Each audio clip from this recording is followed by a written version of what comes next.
Climate justice means several things. So it means that we have to cut emissions now urgently, especially in rich countries, and especially amongst the rich, even in developing countries. And we have to do that because the burdens of climate change are falling on the people who have done the least to cause the problem. But it's also about intergenerational fairness. So I'm a mom, I have teenage children, and every day I wake up and I think about what kind of world they're going to grow up in. Right? And what we know from science is that they and all other people their age, young people, they're going to grow up in a world with more heat waves, more droughts, more flooding, higher temperatures, and an ocean environment which may be ruined beyond repair. So justice is about doing everything that we can as quickly as possible in order to try to change this world that our kids will grow up in. Do you think people will actually put together enough money to be able to do this? So I know the Scottish government have said that they will double their climate justice fund. So that was a very good first couple of steps by the Scottish government, right? But I'll just point out that when the financial crisis hit, the U.S. and many other countries were able to mobilize billions and billions of dollars to save banks.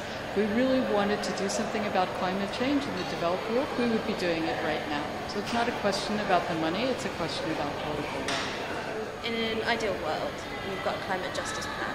What would you like to be? What would you like to see that's in it? I think the very first thing we have to address is we have to address adaptation for people in developing countries. And I say that not because I think that we can adapt our way out of climate change. It will all be fine if we don't cut emissions, but it's more that natural disasters related to climate are hitting developed and developing countries more and more now. We also know this from the last IPCC report. And for the poorest and most vulnerable people, their lives and livelihoods have to be a priority. So that would be one. The second thing would be funding, especially for developing countries, to change their energy systems. So we know that most emissions now are coming from fossil fuels, but we also have solutions in the form of energy efficiency and renewable energy. And that's where the money should go. So after today, what next? There is a lot happening on this front as we move towards what we hope will be a global agreement in 2015. But there isn't going to be a global deal unless we really address this issue of justice, of equity between countries, and also of equity towards the world's poor.